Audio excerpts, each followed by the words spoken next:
आपका इस चैनल में स्वागत है।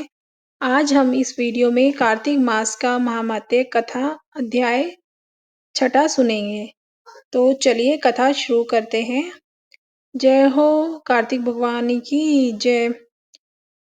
नारद जी बोले, जब 2 घड़ी रात बाकी रहे तब तुलसी की मृत्तिका, वस्त्र और कलश लेकर जलाशय पर जाएं। कार्तिक में जहाँ कहीं भी प्रत्येक जलाशय के जल में स्नान करना चाहिए। गर्म जल की अपेक्षा ठंडे जल में स्नान करने से 10 गुना पुण्य प्राप्त होता है। उसे 100 गुना पुण्य बाहरी कुएं के जल में स्नान करने से होता है। उससे अधिक पुण्य बावड़ी में और उससे भी अधिक पुण्य पोखर में स्नान करने से होता है। उससे 10 गुना झरनों में और उससे भी अधिक पुण्य कार्तिक में नदी स्नान करने से होता है।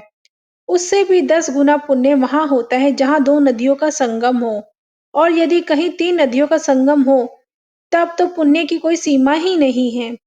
स्नान से पहले भगवान का ध्यान करके स्नात कार्य संकल्प करना चाहिए। फिर तीर्थ में उपस्थित देवताओं को कर्मशः अर्घ्य, आचमनीय आदि देना चाहिए। अर्ध मंत्र इस प्रकार से है, हे कमलनाथ आपको नमस्कार है, हे जलशाई भगवान आपको प्रणाम है, हे ऋषिकेश आपको नमस्कार है। मेरे दिए अर्घ्य को आप ग्रहण करें। बैकुंठ, प्रयाग और बद्री आश्रम में जहाँ कहीं भगवान विष्णु गए, वहां उन्हें 3 प्रकार से अपना पांव रखा था। वहां पर ऋषि, वेद, यज्ञों सहित सभी देवता मेरी रक्षा करते रहे। हे जनार्दन, हे दामोदर, हे देवेश, आपको प्रसन्न करने हेतु मैं कार्तिक मास में विधि विधान से ब्रह्म मुहूर्त में स्नान कर रहा हूँ। आपकी कृपा से मेरे सभी पापों का नाश हो। हे प्रभु, कार्तिक मास में व्रत और विधि पूर्वक स्नान करने वाला मैं अधर्य देता हूँ।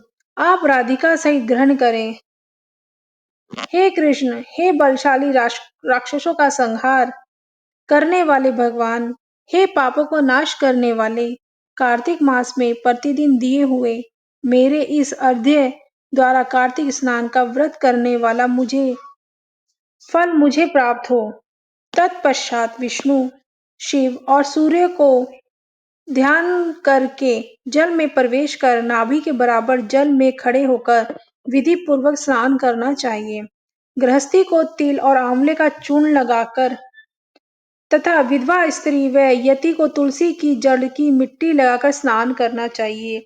सप्तमी, अमावस्या, नवमी, त्रयोदशी, द्वितीया, दशमी आदि तिथियों को आंवला तथा तिल से स्नान करना वर्जित है। स्नान करते हुए निम्न शब्दों का उच्चारण करना चाहिए।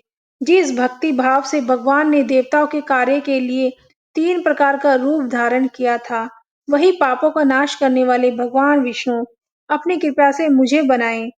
जो अमनुष्य भगवान विष्णु की आज्ञा से कार्तिक व्रत करता है, उसकी इंद्रादि सभी देवता रक्षा करते हैं, इसलिए वह मुझको पवित्र करें।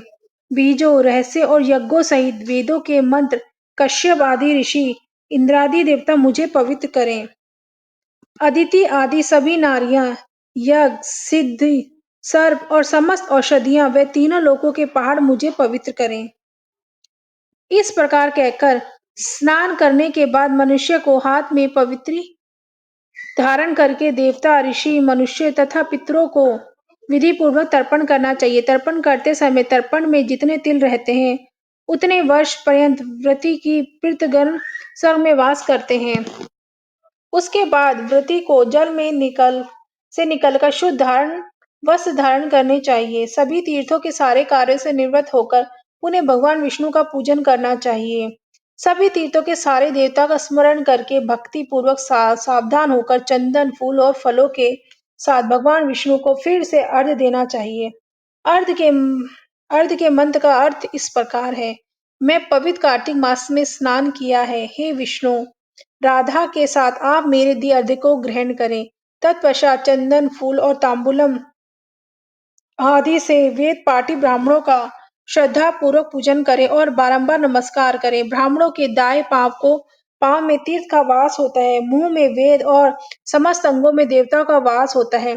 अपने कल्याण की इच्छा रखने वाले मनुष्य को इनका न तो अपना अपमान करना चाहिए और न ही इनका विरोध करना चाहिए। फिर एकाग्रचित होकर भगवान विष्णु को की प्रिय तुलसी जी की पूजा करनी चाहिए। उनकी परिक्रमा करके उनको प्रणाम करना चाहिए। हे देवी, हे तुलसी, देवताओं ने ही प्राचीन काल से तुम्हारा निर्माण किया है और ऋषियों ने तुम्हारी पूजा की है। हे विष्णु प्रिय तुलसी, आपको नमस्कार है। आप मेरे समस्त पापों को नष्ट करो। इस प्रकार जो मनुष्य भक्ति पूर्वक कार्तिक व्रत का अनुष्ठान करते हैं, वे संसार के सुखों का भोग करते हुए अंत में मोक्ष को प्राप्त होते हैं। आज की कार्तिक मास महात्म्य की कथा यहीं पे समाप्त होती है।